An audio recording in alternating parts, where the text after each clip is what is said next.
బైబిల్లో ఉన్న వాళ్ళు గమనించండి.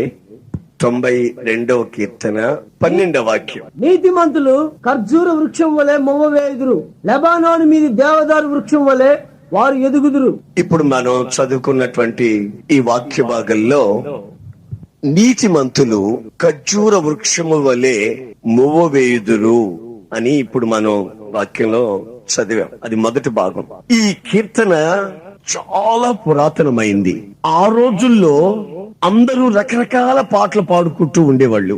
ఆ పాటలు ఏమిటంటే నీతిమంతుడు లేడు ఒక్కడైనను లేడు అనే పాటలు. ఇప్పుడు మనవాళ్ళు కూడా అట్లాంటి పాటలు పాడుకుంటుంటారు. ఆ రోజుల్లో కూడా ఆ పాటలు పాడిన వాళ్ళు ఉన్నారు. నీతిమంతుడు ఎవడున్నాడయా, ఎక్కడున్నాడు, ఉంటే నాకు చూపించు, నీతిమంతుడు లేడు ఒక్కడైనను లేడు అనే పాటలు పాడుకుంటున్న రోజులలో నీతిమంతులు ఖర్జూర వృక్షము వలె మొవ్వవేయుదురు అని ఈ కీర్తన రాయబడి ఉంది. అంటే అర్థం ఏమిటి? ఆ రోజుల్లో లేకపోయినా ఏవో కొన్ని రోజులు వస్తాయి, ఏదో ఒక కాలం వస్తుంది. ఆ కాలంలోనైనా నీతిమంతులు ఉంటారు. ఆ ఉన్నవారు ఎలా ఉంటారంటే ఖర్జూర వృక్షము వలె మొవ్వవేస్తా ఉంటారు. ఈ రోజుల్లో లేకపోవచ్చు, నీ కళ్ళకి నీతిమంతులు కనిపించకపోవచ్చు, నీవు నీతిగా ప్రవర్తించలేకపోవచ్చు, నీ వ్యక్తిత్వం అపజయాల మధ్యలో ఉండవచ్చు. కానీ ఒక కాలం రాబోతున్నది. ఆ కాలంలో నీతిమంతులు ఉంటారు. వారు ఎలా ఉంటారు? ఖర్జూర వృక్షము వలె మొవ్వవేసి ఎదుగుతా ఉంటారు. దేవుని ఆలయములో నాటబడుతారు. ఆవరణంలో అభివృద్ధి చెందుతూ ఎదుగుతా ఉంటారు. ఆ మధ్య నేను ఎక్కడికో వెళ్ళా. ఒక అతను నోటి నిండా ఇంత కిళ్ళి ఉంది, నోటి నిండా ఇంత కిళ్ళి ఉంది. పళ్ళేమో సచ్చినోడు పళ్ళులాగా గారగట్టిపోయి ఉన్నాయి, నల్లగా గారగట్టిపోయినాయి, సచ్చినోడు పళ్ళు ఉన్నట్టున్నాయి. నవ్వుతున్నాడు వస్తున్నాడు, కంపు కొట్టిపోతున్నాయి. అదేదో ఇంకేమో తీసి దాంట్లో మళ్ళా నోట్లో వేసుకుంటున్నాడు, ఇట్లా అంటున్నాడు, నోట్లో వేస్తున్నాడు. అదేదో మరి అతని దగ్గర కంపు కొట్టిపోతుంది. అంటే ఒక క్రిస్టియన్ మ్యారేజ్ కి వచ్చారనమాట. అందరూ క్రిస్టియన్ మ్యారేజ్ కి వచ్చారు. వాళ్ళల్లో ఒక ఆయన అనమాట. నేను చెప్పా, ఆయన చేతిలో బైబిల్ కూడా చక్కటి పెద్దచ్చు బైబిల్ ఉంది. మరి ఈ వాసనకి నేను తట్టుకోలేక నేను అటు ఇటు చూస్తూ ఇంకేదన్నా కుర్చీ ఖాళీగా ఉంటే అటు వెళ్ళిపోదాం అనుకుంటున్నాను. అంతలో ఆయనే నన్ను పలకరించి, ఏంటండి మీరు కంగారు పడిపోతున్నారు ఏంటండి బాబు అన్నాడు. ఏం లేదండి, ఎక్కడున్నో అదో రకమైన వాసన వచ్చేస్తుంది. మరి నాకు తలకాయ నెప్పుకుందండి బాబు, బుర్ర కాలిపోతుంది, బుర్ర వేడెక్కిపోతుంది బాబు అన్నాను. ఎక్కడో కాదు, నా దగ్గరే, నాకు ఈ అలవాటు ఉందలేండి అన్నాడు. ఏం అలవాటు అండి బాబు? అదో రకమైన వాసన వచ్చేస్తుంది మీ దగ్గర. ఈ నోట్లో ఇది వేసుకోక మునుపు ఏమైనా పుచ్చుకున్నారా? అవునండి, కొంచెం పుచ్చుకున్నానండి. ఆ వాసన రాకుండా ఈ వాసన కొంచెం ఈ వాసన పెట్టానండి అన్నాడు. నేనన్నాను, ఇదిగో మనకు ఈ అలవాట్లు ఉండొచ్చునా? తప్పు కదా, చేతులు ఇదిగు పెట్టుకున్నావు, చేతులు ఇది ఉంది మనలాను, ఈ అలవాటు మనకు మంచిది కాదు కదా అన్న. ఆయన అంటాడు, ఏమండి ఏసనగానండి, నీతిమంతుడు ఎవడున్నాడండి? ఏడు ఒక్కడైనా ఉన్నాడేమో చూపించండి, రండి మా చర్చికి కావాలంటే, ఎవడన్నా ఒక్కడు చూపించండి అన్నాడు. నా గుండె పగిలిపోయి, అయ్య బాబు ఇంకేమన్నా ఉందా?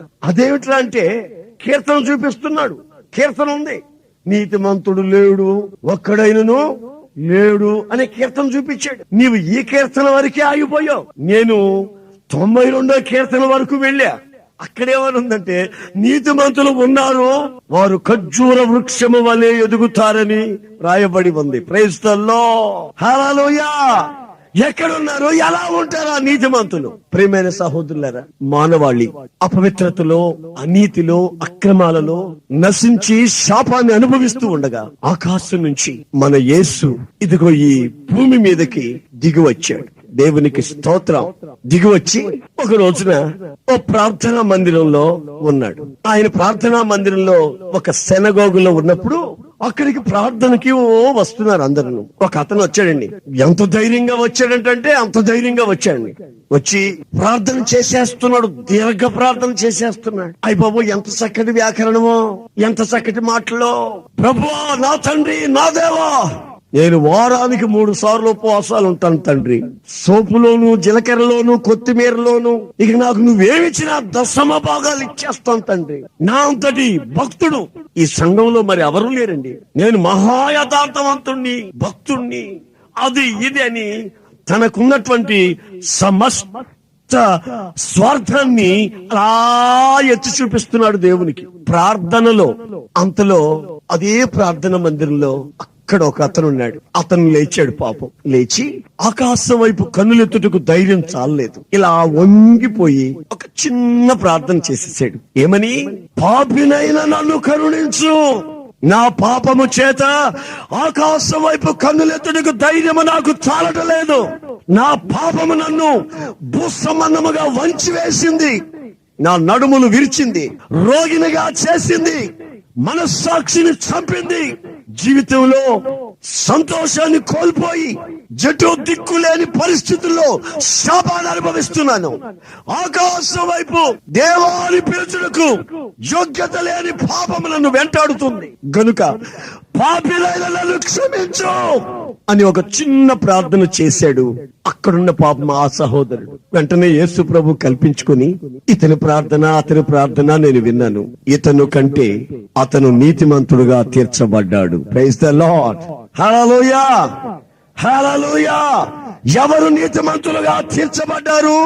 మనుష్యుని నీతిమంతులుగా తీర్చుటకు మన ప్రభు అయిన యేసుక్రీస్తు లోకానికి అనుదించాడన్న సంగతి ప్రజలు గ్రహించాలని ఈ మాటని ఆ సమాజ మందిరంలో యేసుక్రీస్తు వాడుతూ ఉన్నాడు.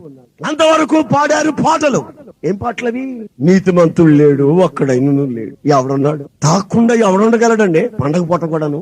మామూలు అప్పుడైతే తాగలేని పండగ పూట కూడా తాక్కుంటూ ఉంటారా? ఎప్పుడైనా స్నేహితులతో కూడా సరదాగా మంత్లీ వన్స్, నెలకొకసారి అయినా, జీతాలు వచ్చినప్పుడైనా కాస్త ఫంక్షన్ పెట్టుకోకూడదండి? అది కూడా తప్పేనా? స్నేహితులతో చేయి కలపకూడదా సరదాగా? ఏమండి, జనరల్ నాలెడ్జ్ కొరకైనా సినిమాలు చూడకూడదా? మీరు ప్రపంచంలో ఏం జరిగేది తెలుసుకోవాలి కదండి, జనరల్ నాలెడ్జ్ కావాలి కదండి. అప్పుడు కూడా సినిమాలు చూడకూడదా? సినిమాల పిచ్చి తప్పే గాని సినిమాలు ఎప్పుడైనా ఒకడైనా చూడకూడదండి? ఎవడున్నాడండి నీతిమంతుడు అని ఆ రోజు పాడారు, ఈ రోజు పాడుతున్నారు. కానీ ప్రభు అయిన యేసుక్రీస్తు ఈ లోకానికి ఎందుకు వచ్చాడు? అక్రమములో, పాపములో, శాపములో పడి ఆకాశం వైపు కన్నులెత్తుటకు ధైర్యము చాలక మనస్సాక్షిని చంపుకొని జీవితాన్ని శాపముగా మార్చుకున్న మనిషి జీవితాన్ని నీతిమంతులుగా తీర్చుటకు ఈ లోకానికి యేసయ్య వచ్చాడు. ఆయన నీతి గల రాజు, ఆయన రాజ్యం నీతి సామ్రాజ్యం, ఆయన నీతి విధులు, ఆయన పద్ధతులు మనిషిని నీతిమంతులుగా తీర్చిదిద్దగలవు. గనుక నీతిమంతులు ఉన్నారు. ఎప్పుడు? యేసుక్రీస్తు ఈ లోకానికి ఎప్పుడైతే వచ్చాడో, ఎప్పుడైతే మనిషి కొరకు తన రక్తాన్ని చిందించాడో, ఎప్పుడైతే తన ప్రాణాన్ని ప్రాణార్పణగా కుమ్మరించాడో, ఎప్పుడైతే మరణపు ములను విరిచాడో, ఎప్పుడైతే పునరుద్ధానపు శక్తితో లేచి ప్రజలకి కనిపించాడో, ఎప్పుడైతే ఆయన తండ్రి సింహాసనం మీదకి వెళ్ళి మనుషుని బలహీనత నిమిత్తమై విజ్ఞాపన చేస్తూ ఉన్నాడో, నీతిమంతులుగా తీర్చుటకు ఆయన చేయవలసిన సమస్త క్రియలు చేసి ముగించాడు. గనుక నీతిమంతులు ఉన్నారు. ఆమేన్, ఆమేన్. నీతిమంతులు ఉన్నారు. ఎవరు వాళ్ళు? పాపి పాపముతో ఉన్నప్పుడు, తాను పాపినని గ్రహించినప్పుడు, పాపము నిమిత్తమై పశ్చాత్తాపడినప్పుడు, క్రీస్తు యేసు యొక్క సజీవ రక్తం ఆ పాపి పశ్చాత్తాపడినప్పుడు ఆయనను కడగగా మనిషి నీతిమంతుడుగా తీర్చబడుతున్నాడు. అతడు ఎలా ఉంటాడు? ఖర్జూర వృక్షము వలె మువ్వవేసి ఎదుగుతాడు. నీతిమంతులు ఎవరయ్యా అంటే యేసు రక్తము చేత కడగబడిన వాళ్ళు, రక్షణ అనుభవాన్ని పొందిన వాళ్ళు, పాపక్షమాపణ నిశ్చయము కలిగిన వాళ్ళు, నీతిమంతుడైన క్రీస్తు కొరకు, పరిశుద్ధుడైన యేసు కొరకు పవిత్రమైన జీవితాన్ని చేయాలని ఆశించి నిర్ణయించుకున్న వాళ్ళు ఎలా ఎదుగుతారు? ఖర్జూర వృక్షం వల్ల ఎదుగుతారు. మీలో ఎవరైనా ఖర్జూర వృక్షం చూసారా? ఖర్జూర వృక్షం చూసారా మీరు ఎవరైనా? ఎవరు చేయలేత్తినట్టు కనిపించదు. ఒక్కరెత్తారండి బాబు. చూసి ఖర్జూరం చెట్టు అనుకుంటున్నాడో, ఖర్జూరాన్ని ఈత చెట్టు అనుకున్నాడో, మొత్తం మీద ఈత చెట్టుకి ఖర్జూరం చెట్టుకి పెద్ద వ్యత్యాసం ఏమి ఉండదండి. అది ఎలా ఉంటుందో ఇది అలాగే ఉంటుంది. నేను మొన్న ఎరికో అంటే ఈత చెట్ల పట్టణం అని అర్థం. అక్కడికి వెళ్ళి చూస్తే ఈత చెట్లు ఏమి లేవు, అక్కడ ఖర్జూరపు పళ్ళు ఉన్నాయి. అయ్యి బాబా ఎంతలా ఉన్నాయి, ఒక్కొక్కటి దొండకాయలాగా ఎంత పొడుగునని ఎంతలా ఉంటే 4 కాయలు తింటే సరిపోయేదండి ఒక రోజంతా. ఆకలి అయ్యేది కాదు, అంత రుచిగా ఎరుకోలు. ఆ ప్రాంతాలంతా తిరిగేటప్పుడు ఈ ఖర్జూర పళ్ళు అంటే ఆ యమ తినేవాడిని నేను, ఎందుకంటే మనకు మరలా దొరకవు. ఆ చెట్లుని చూస్తే ఇంత లావున అచ్చని ఈత పోతే ఈత పిందెల్లాగానే, కానీ కాయలు పెద్దవైపోతాయి. పెద్ద ఈత అనుకుందాం, ఈత చెట్టులాగే ఉందండి, ముళ్ళు ముళ్ళుగా ఆకులన్నీ అచ్చం అలాగే ఉంది. చూడండి, ఇక్కడ ఖర్జూరపు చెట్టు అయినా, ఈత చెట్టే అయినా, తాటి చెట్టేనైనా, కొబ్బరి చెట్టేనైనా, ఒక్క చెట్టేనైనా, ఇవన్నీ ఒక జాతికి చెందిన చెట్లు. బాగా గుర్తించండి, ఇవన్నీ ఒకే జాతికి చెందిన చెట్లు. ఈ జాతికి చెందిన చెట్టు లాగా పెరుగుతాడట. నేను పాత తర్జుమాలో ఈ వాక్యాన్ని చదివినప్పుడు ఖర్జూరపు చెట్టు అనే దగ్గర తమాల వృక్షము అని రాసి ఉన్నారు. చాలా పాత తర్జుమాలు చదివా, తమాల వృక్షము అని అంటే తాటి చెట్టు అని. తాటి చెట్టు అయినా, ఈత చెట్టు అయినా, ఖర్జూర చెట్టు అయినా, కొబ్బరి చెట్టు అయినా, ఇవన్నీ ఒక జాతికి చెందిన చెట్లు అని చెప్పాను. ఏమిటయ్యా ఈ చెట్లలో ఉన్నటువంటి జాతి, ఈ పద్ధతి ఏమిటయ్యా అంటే, ఈ చెట్టుకి బాగా గమనించాలి, ఈ చెట్టుకే దేవుడు నీతిమంతుల్ని ఎందుకు పోల్చాడంటే, ఈ చెట్టుకి తల్లివేరు అనేది ఒకటి ఉండదు. తల్లివేరని ప్రతి చెట్టుకి కుంగుటేరని, తల్లి ఏరని ఒక ఏరు మధ్యలో ఉండి అది తిన్నగా లోతుకెళ్ళిపోయి ఆ చెట్టుని బలంగా పట్టుకొని ఉంటుంది అన్నమాట. తల్లివేరు, కుంగుటు వేరు అంటారు దాన్ని. కానీ నేను చెప్పిన ఈ జాతి చెట్లకి, యేసుక్రీస్తు నీతిమంతులు పోల్చిన ఈ జాతి చెట్లకి ఈ తల్లివేరు అనేది పొరపాటును కూడా ఉండదు. వేళ్ళు ఉంటాయి, నీతిమంతునికి వేళ్ళు ఉంటాయి, కానీ భూమిలోనికి లోతుకు పాతుకుని పోయే వేరు ఉండదు. వేళ్ళు ఉంటాయి, కానీ ఒక్కొక్క చెట్టు ఇక్కడ వేసామనుకోండి, ఇక్కడ వేసాం చెట్టు, దీని ఏరు ఎక్కడికి పోయి ఉంటుందో తెలుసా? ఆ పక్కింట్లో ఉంటుంది. నేను ఎందుకు ఈ మాట చెప్పాను మీరు ఆలోచించుకోండి. చెట్టు ఉండేది ఇక్కడే, మనమే వేసాం ఈ చెట్టు, మనమే నీళ్లు పోసాం, మనం ఈ చెట్టు ఫలితం కొరకు ఆశిస్తున్నాం. కానీ ఈ చెట్టు వేరు గోడ దాటి, అర్థమైందా, గోడ దాటి లోపల ఎవ్వరికి తెలియకుండా వాళ్ళ కుండల దగ్గరికి, వాళ్ళ నీటి ఓటల దగ్గరికి, వాళ్ళదేదో దోచుకోవాలన్న అనుభవంతో, ఇది మన స్థలం కాదు, మన ఇల్లు కాదు అని అనుకోకుండా, ఎవరిదైతే మనకెందుకు లోపల ఎవరికి తెలియకుండా ఇలా వెళ్ళిపోయి అక్కడ సారాన్ని పీల్చుకుని ఆ కొంపను ఆర్చేటట్టుగా కొన్ని చెట్లకి కొన్ని ఏర్లు పుడతాయి. తల్లి ఏరు ఈత చెట్టుకి, కొబ్బరి చెట్టుకి, తాటి చెట్టుకి, ఖర్జూర వృక్షానికి పొరపాట్లు ఉండదు. ఆ చెట్టుకి సన్న సన్న వేళ్ళు ఒకే కొలతలో, ఒకే పరిమాణంలో ఆ వేళ్ళన్నీ ఉంటాయి. కొందరికి బాగా గమనించండి, కొందరికి ప్రత్యేకమైన కొన్ని ఏళ్లు పుడతాయి. బైబిల్లో రాసింది, చేదైన వేరు నీకు పుట్టకుండా జాగ్రత్త పడు. యోహాను ప్రవక్త చెప్తున్నాడు, బాప్తిస్మిచ్చే యోహాను చెప్తున్నాడు, ఇదిగో మారు మనస్సుకు తగిన ఫలములు ఫలించండి, లేకపోతే చెట్టు వేరున గొడ్డలి ఉంచబడి ఉన్నది. నీకు ఇష్టానుసారమైన వేర్లు పెరిగాయో నీవు నీతిమంతునిగా తీర్చబడలేదని అర్థం. నీకు తల్లి వేరొకటి పెరిగి భూలోకాన్ని అమితముగా అనుభవించి భూసారాన్ని పీల్చుకుంటూ ఉన్నావో, నీవు వేరే జాతికి చెందిన చెట్టువి, కానీ నీతిమంతుని జాతికి చెందిన చెట్టువి కావు. నీవు క్రీస్తు రక్తం చేత కడగబడితే, క్రీస్తు నిన్ను నీతిమంతునిగా తీర్చితే, నీవు క్రైస్తవ ఆవరణములో నాటబడితే నీవు ఎలా పెరుగుతావంటే, నీవు నాటబడిన చోట పోయబడిన నీటి ద్వారా బతుకుతావు, కానీ ఆ ఇంటికి ఎవరు నన్ను చూడలేదులేని లోపల ప్రాకే ఆ వేర్లు నీకు పుట్టకూడదు. ఒకవేళ పుట్టినా ఈ సంవత్సర ప్రారంభంలో గొడ్డలి దేవుడు తీసుకోక మునిపే చేత నీవే తీసుకుని ఆ వేరు నరికితే నీకు మేలు.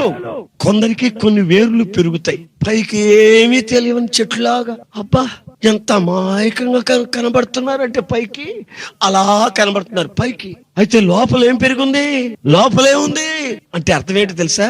పైకి భక్తి గల వారి వలె కనిపించి భక్తి యొక్క శక్తిని ఆశ్రయించక వారి వ్యర్థ ప్రవర్తన యందు నీచులై శాపాన్ని అనుభవిస్తున్నారు. అంటే ఇంకో సంగతి మీకు తేటగా చెప్పనా, మీ వ్యక్తిగత జీవితం, మీ పర్సనల్ లైఫ్, అది నీకే తెలుసు.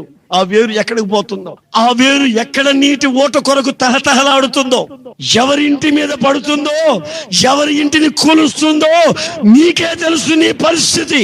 గనుక నా సహోదరుడా, సహోదరి, క్రీస్తు యొక్క రక్తము చేత కడగబడిన క్రైస్తవ సమాజమా, నీవు నీతిమంతుడివి, నీవు నీతిమంతురాలు అనే సంగతి గుర్తించి నీ వేళ్ళు తాత్కాలికంగా పెరగాలి గాని నీవు ఇతర జాతుల చెట్ల వలె లోతుకు పెరిగి లోతులో ఉన్న ఈ లోక మాలిన్యాన్ని అనుభవించే ఆ స్థితిలోకి నీ వేరు పెరగకూడదు. దాన్ని గొడ్డలతో నరకాలి. కొందరి జీవితాలకి ఏమిటో అర్థం కాదు. ప్రారంభ దశలో బాగానే కనిపిస్తున్నారు, ప్రారంభ దశలో. తర్వాత ఆ చెట్టును చూసి ఈ చెట్టును చూసి, ఈ చెట్టును చూసి ఆ చెట్టును చూసి, వాళ్ళని చూసి వీళ్ళని చూసి వీళ్ళు కూడా మరలా ఆ స్థితిలోనికి దిగజారిపోతూ అలా బ్రతకాలని ఆశిస్తూ ఉన్నారు. అందుకే బైబిల్ అంటుంది, మనకు ఈ లోకము యోగ్యమైనది కాదు. ఆమేన్. Praise the Lord, praise the Lord. నీవు బ్రతకదలుచుకుంటే దేవుని ఆవరణములో, దేవుని వాక్యమనే ఉదక స్నానములో, దేవుని వాక్యపు బలములో మోవేసి ఖర్జూరపు వృక్షం వలె నువ్వు ఎదగాలి. ఈ చెట్టుకి కొమ్మలు ఉండవు, నో బ్రాంచెస్. కొమ్మలు ఉండవండి ఈ చెట్టుకి, తిన్నగా అలాగ ఎదిగిపోతుంది. ఇటు కొమ్మ ఉండదు, ఇటు కొమ్మ ఉండదు, ఇటు కొమ్మలు ఉండవు, అటు కొమ్మలు ఉండవు. ఇంకో సంగతి మీకు చెప్పనా, ఆ రోజు విశాఖపట్నం నుంచి ఒక సహోదరి వచ్చి గుండెలు బద్దలైనట్లు ఏడ్చి, అన్నయ్య వండి పెట్టేది నేనేనన్నయ్య, తింటాడన్నయ్య, బట్టలు ఉతికిచ్చేది నేనేనన్నయ్య, మా బంధువుల ద్వారా ఉద్యోగం ఇప్పించాను అన్నయ్య మా ఆయనకి. అన్నయ్య నన్ను చూడడు, నా పిల్లల్ని చూడడు, సంపాదించిందంతా ఇంకొక ఇంట్లో పెడుతున్నాడు అన్నయ్య, వాళ్ళ పిల్లలకి పెళ్లిళ్ళు చేస్తున్నాడు అన్నయ్య, వాళ్ళకి మొన్న ఇల్లు కొని పెట్టాడంట అన్న, నా గుండె పగిలిపోతుంది అన్న అని ఏడ్చి. ఉండేది ఇంట్లోనే, తినేది ఇంట్లోనే, సంపాదించిన సంపాదన మాత్రం ఎవరికో సంథింగ్ రాంగ్. ఎవరినో పోషిస్తున్నాడు, ఏ ఇంటోళ్ళనో ఆదరిస్తున్నాడు, భార్యని పలకరించడు, ఆదరించడు, పిల్లల్ని పట్టుమని పలకరించడు, దగ్గరికి చేర్చుకోడు, ఎవరి పిల్లల్లో తీసుకొని తిరుగుతుంటాడు, కొట్ల దగ్గర ఎవరితోనో తిరుగుతుంటాడు, ఎవరికో పండగ చేస్తాడు, వాళ్ళకి చేయవలసినలా చేస్తాడు, కానీ తన కుటుంబాన్ని కాపాడుకోడు, తన కుటుంబానికి చేయడు. కారణం ఏంటంటే కొమ్మలు పెరిగాయి. కొన్ని తూర్పుకు పెరిగితే, కొన్ని పడమటకు పెరిగాయి, కొన్ని ఉత్తర దక్షిణాలకు పెరిగాయి. అంతా నా వారే అంటాడు, కుటుంబాన్ని మాత్రం శాపంలో తీసుకెళ్తాడు. తన కష్టార్జితం ఆలోచించండి, తన కష్టార్జితం దోపుడు సొమ్ముగా మారుతుందే గాని తన కష్టార్జితం తాను తన పిల్లలు అనుభవించుకునే దానికి వీలుగాని పరిస్థితి ఏర్పడింది. నీతిమంతులు ఎలా పెరగరు, నీతిమంతులు ఎలా పెరగరు, నీతిమంతులు ఎలా పెరుగుతారు? ఖర్జూర వృక్షం, పెద్ద ఖర్జూర వృక్షం ఉందా, దానికి ఎంత కాపు కాసినా పక్కింట్లో పడవు, ఎదురింట్లో పడవు, ఏ ఇంట్లో ఉంటే ఆ ఇంట్లోనే పడతాయి. కొమ్మలు లేవు, వేర్లు అధోపాతాళానికి వెళ్ళలేదు, తాత్కాలికంగా బ్రతుకుతా ఉంది ఈ చెట్టు. ఇంకో సంగతి మీకు చెప్తాను, ఈ చెట్టు ఎప్పుడు ఎలా చూస్తుంటుందో తెలుసా? ఎక్కడ చూస్తుంటుందండి చెప్పండి? ఈ చెట్టు ఎడు చూస్తుంటది చెప్పండి? ఈ పార్టీని ఆ పార్టీని చూస్తుంటదా? వీళ్ళు నాకు సహాయం చేస్తారేమో, వాళ్ళు నాకు సహాయం చేస్తారేమో అని కనిపెట్టుకుని ఉంటుందా? ఈ చెట్టు ఎప్పుడు ఆకాశం వైపు చూస్తా ఉంటుంది. ఆ మధ్య తుఫాన్ వచ్చింది, ఎన్నో చెట్లు పల్టీలు కొట్టి అనేక చోట్ల చెట్లన్నీ ఇలా వాలిపోయాయి, అన్ని ఒకే వరుసలు ఇట్లా వాలిపోయాయి. 2 నెలలు జరిగింది కదా. ఇప్పుడు వెళ్ళి చూస్తే ఇట్లా ఉన్న చెట్లన్నీ ఇట్లా లేచి ఉన్నాయి. ఆ చెట్లను చూసినప్పుడల్లా నా హృదయం ఉప్పొంగిపోయింది. ప్రభువా, ఇందుకే మమ్మల్ని ఈ చెట్లకు పోల్చేవా తండ్రి? భయంకరమైన తుఫాన్ వచ్చింది, చరిత్రలు అల్లకల్లోలంగా మారిపోయాయి, గ్రామాలు నీట కలిసిపోయాయి. ఈ కన్నీటి కథల మధ్యలో ఈ చెట్ల యొక్క దృష్టి ఆకాశం వైపు ఉంది. ఆమేన్. ఎలా ఉంది?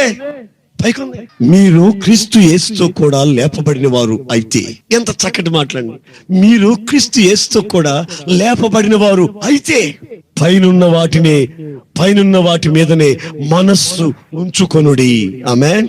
వేటి మీద మనస్సు ఉంచుకోవాలండి చెప్పండి గట్టిగాను? భూ సంబంధమైన వాటి మీద కాదండి, పైనున్న వాటి మీద మనస్సు ఉంచుకొనుడి. ఎందుకంటే మీరు క్రీస్తు యేసుతో కూడా లేపబడిన వారు అయితే, క్రీస్తు యేసుతో కూడా మనం లేపబడ్డవారు అయితే కాదు, అవును మేము లేపబడ్డవారం. క్రీస్తు రక్తం మమ్మల్ని పాపములోంచి విడుదల చేసింది, విమోచించింది. ఆ పరిశుద్ధ రక్తం సకల పాపములోంచి కడిగి మమ్మల్ని నూతన పరిచింది. మేము ఆయనతో లేపబడ్డాం. ఆ పునరుద్ధానపు శక్తి నన్ను నడిపిస్తుంది అని సవాలు చేసి చెప్పగలిగిన పరిస్థితిలో నీవు లేపబడితే పైనున్న వాటి మీదనే మనస్సు ఉంచుకొనుడి. Praise the lord. భూ సంబంధమైన లోతుకు వెళ్లే వేర్లు లేవు. కష్టార్జితం డాక్టర్లకి, కష్టార్జితం లంచాలకి, కష్టార్జితం రాజకీయాలకి తగలబెట్టి పిల్లల్ని పస్తు పడుకుని పెట్టే ఈ దరిద్రత నీతిమంతుడైన క్రీస్తుని ఎరిగిన బిడ్డకై లేదు. ప్రియమైన సహోదరులారా, గమనించండి. ఆ చెట్టు ఉందా, ఆ చెట్టు పొరపాటును కూడా స్మూత్ గా ఉండదు. ఈ చెట్టు బాగా రఫ్ గా, బాగా అదో రకంగా హార్డ్ గా ఉండిపోద్ది. ఆ చెట్టు పొరపాటున చెట్టుకి కానీ జారేమో. ఆ మధ్య ఎక్కడికో నేను మోటార్ సైకిల్ మీద వెళ్తున్నా, ఎవడో తాటికాయలు దొంగతనంగా కోసుకుంటున్నారు. పిల్లలు దొంగతనంగా తాటికాయలు కోస్తున్నారు ముంజికాయలు తిందామని. ఆ దారిని వెళ్లేవాడిని వెళ్లకుండా, నాకింకా చిన్న చిన్న పిల్లల చేష్టలు పోలేదు. నాకింకా నేనేం చేశానో తెలుసా, మోటార్ సైకిల్ ఆపి నా దారి నేను వెళ్ళొద్దు, పాస్టర్ పని చేస్తున్నాను కదా, నాకెందుకండి ఆ గొడవ, నాకింకా పోలేదు ఈ బుద్ధులు. ఆపి అని అరిస్తే ఆడు భయపడిపోయి కొడవలు ఇసురు కొట్టి అని జారాడు కిందకి. ఇక జారితే పొట్ట ఉంటదండి, చేతులు కాళ్ళు అంతా ఎక్కడికక్కడ చెక్కులుగా లేచిపోయింది. ఆడు కిందకి దిగడం చూసి, అమ్మో ఇంకెవరిలో చూశానంటే నన్ను చంపేస్తారు ఇప్పుడు, మోటార్ సైకిల్ స్టార్ట్ చేసి అదే పారిపోయాను. ఆ ప్రాంతాల్లో లేను. ఎందుకు వచ్చిన కూడా మనకు వాడు చస్తాడో బతకడో, వాడి పేగులు బయటకు వస్తున్నాయి. మరి చెట్టుతో తాటి చెట్టుతో ఆటలాడితే ఏమవుద్ది అనుకుంటున్నారు? ఎవరితోనైనా ఆటలాడొచ్చు కానండి, యేసు రక్తం చేత కడగబడిన దేవుని బిడ్డలతో మాత్రం పొరపాటున దగ్గరికి వెళ్ళి ఆటలాడలేవు. కారణం ఏంటంటే వాళ్ళ పరిస్థితి అలా ఉంటది. సాతానుగాడు వస్తాడనుకో, ఏయ్ సాతాను ఆటలాడతావా, ఆడు ఎంతసేపు ఆడతావాడు అనాలండి. ఆడంటాడు, అయ్యి బాబు నీ దగ్గర రాని బాబు, నీకు దండం, నా పొట్ట చీల్చుకుపోద్ది, పేగులు బయటకు వస్తాయి నీతో ఆడాడంటే ఆటలో, మాకు కుదరదు బాబు నీకు దండమని ఆడెళ్ళాలి. భయపడి పారిపోవాలి. నీవెలా ఉండాలి? లోకం నిన్ను చూసినప్పుడు ఎలా ఉండాలి? నీతో తమాషాలు ఆడేదానికి వచ్చిన వాళ్ళతో నీవు ఎలా ఉండాలి? నిన్ను సినిమాకి రమ్మని పిలిచే వాళ్ళ దగ్గర నువ్వు ఎలా ఉండాలి? నిన్ను పెళ్లికి పోదామని పిలిచే వాళ్ళ దగ్గర ఎలా ఉండాలి? క్రీస్తు యేసు రక్తముతో కడగబడిన దైవత్వం యొక్క పరిపూర్ణతని నీవు వివరించాలి. నీకు నాకు సంబంధము లేదు, మేము క్రీస్తు కొరకు ప్రత్యేకించబడిన వాళ్ళమే. We are separated persons. మేము వేరు చేయబడ్డ మనుషులమే, లోకంతో మిళితమయ్యే వాళ్ళం కాము. నామకార్థపు బ్రతుకుల్లో క్రైస్తవ్యాన్ని మంట కలిపి ఆచారాల ముసుగులో క్రీస్తుని సమాధి చేస్తున్న ఆ నామకార్థపు క్రైస్తవ సమాజానికి క్రీస్తు రక్తం చేత కడగబడిన నీవు వేరై రక్షణ పొందాలి. నీవు సపరేట్ కావాలి. క్రీస్తు రక్తం చేత కడగబడిన సాక్షిగా నీవు జీవించాలి. ఆచారాలలో పడి అపవిత్రతకు చోటిచ్చి వేషధారణను ప్రోత్సహించి లేఖనాలు చెప్పని సంగతులకి తలయొగ్గి నాగరికత ముసుగులోకి ముందుకు సాగావో నరకాగ్నికి ఆహుతి అవుతావు. గనుక నీవు ఈ రాత్రి ఆకాశమందున్న దేవుని చూస్తూ, నేను దేవుని కొరకు ప్రత్యేకించమైన బిడ్డని. ఆమేన్. సంవత్సరాలు గతించిపోతూనే ఉన్నాయి. మమ్మల్ని నూతన పరచు, రిన్యూ, మమ్మల్ని రివైవ్, ఉజ్జీవింపచేయి.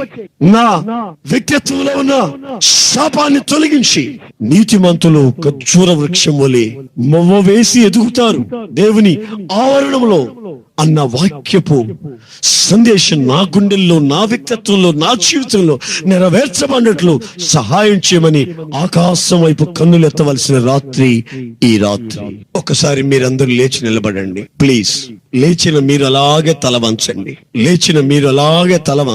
కళ్ళు ముయ్యండి, తల వంచండి. నీవు వెళుతున్న మార్గం ఏమిటి? నువ్వు ఎదుగుతున్న పరిస్థితి ఏమిటి? నీవు ఏ చెట్టు వలె ఎదుగుతున్నావు? వేప చెట్టు వలె అనేకులకి చేదును కలిగించి కన్నీళ్ళకి కారణంగా నువ్వు మారావా?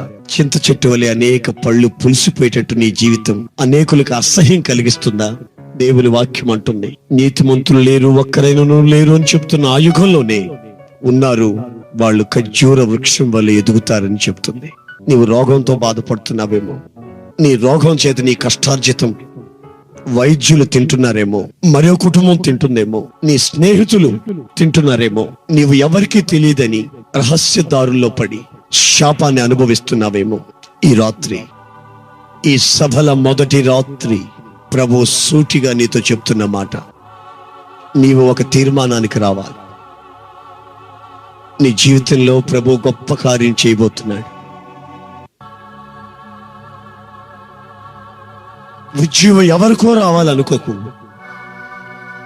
నీకే మొదట ప్రారంభం అవ్వాలని, నీలోనే ప్రారంభం అవ్వాలని, పరిశుద్ధాత్మ అగ్ని నీలోనే మండాలని నీవు ఆ ప్రభువుకి తీర్మానం చేసుకుంటే, ఇదిగో ఈ రాత్రి ప్రభు నీవు ఎంతటి పాపివైనా నీ సమస్త పాపములో నుంచి నిన్ను కడిగి శుద్ధి చేసి నిన్ను నీతిమంతులుగా తీర్చుటకు ఆయన ఆశిస్తున్నాడు. ఆయన నీ జీవితంలో ప్రవేశించి నిన్ను నీతిమంతులుగా తీర్చి నిన్ను ఆయన ఆవరణములో మువ్వవేసి ఎదిగించాలని ఆయన ఆశిస్తున్నాడు. నా ప్రియమైన సహోదరులారా, విత్తబడిన వాక్యానుసారం నా వ్యక్తిత్వం మార్చబడాలి. సవినయంగా ఈ రాత్రి ఆ వాక్యానికి నన్ను అప్పకెప్పుకుంటున్నాను అనుకున్న వాళ్ళు మీ కుడి చేతినెత్తి చూపించండి, నేను మీ కొరకు ప్రార్థన చేస్తా. Thank you Jesus. వేర్లు వచ్చాయి, కొమ్మలు వచ్చాయి, ఆకాశం వైపు చూడక మట్టి తింటూ కూర్చున్నాను. నా జీవితంలో ప్రతి ఒక్కరికి సన్నిహితమైపోతున్నాను. పవిత్రత అనేది నాలో ఏ ఘోషణ కనిపించట్లేదు ప్రభువా. ఒక నిర్ణయానికి, తీర్మానానికి వచ్చి క్రీస్తు సైనికుడు వలె రోషము కలిగి నియమం ప్రకారం నేను పోరాడుతానని ప్రభువుకి నీ జీవితాన్ని ఈ రోజున అర్పించగలిగితే ప్రభు నీ ద్వారా గొప్ప కార్యములు చేయుటకు ఆయన ఆశిస్తున్నాడు. ఇదిగో నేను ప్రార్థన చేస్తున్నాను, మీ చేతులు అలాగే ఎత్తండి. ఆకాశమందున్న దేవదూతలు తొంగి చూస్తున్న క్షణం ఇది. ప్రేమగల తండ్రి, నీ సన్నిధిలో చేతులెత్తిన నీ బిడ్డల్ని నీ చేతుల్లో సమర్పిస్తున్నానయ్యా. నీ రథానికి కట్టబడిన గుర్రాలమై నీ త్యాగబంధం చేత బంధించబడినట్లు నీతో అంటుకట్టబడిన వాళ్ళమై ప్రభువా నీలో వేరు పారబడిన వారమై మా జీవిత కాలం అంతా నీకు సాక్షులుగా బ్రతుకున్నట్లు ఉజ్జీవపు జ్వాలలు నీ ప్రజల గుండెల్లో ప్రారంభింపచేసి ఈ మహానగరానికి నీ బిడ్డలను ఆశీర్వాదంగా మార్చండి. లోకముతో చేయి కలపక, వేషధారణ మాని, పవిత్రత కొరకు ఆశించే మనస్సుని కలుగు చేసి ఆత్మయు శరీరమును జీవమును నిందారహితముగా మార్చి నీ మహిమగల రాకడ కొరకు సిద్ధపరచమని నజరేయుడైన యేసు నామములో అడుగుచున్నాను తండ్రి. ఆమేన్.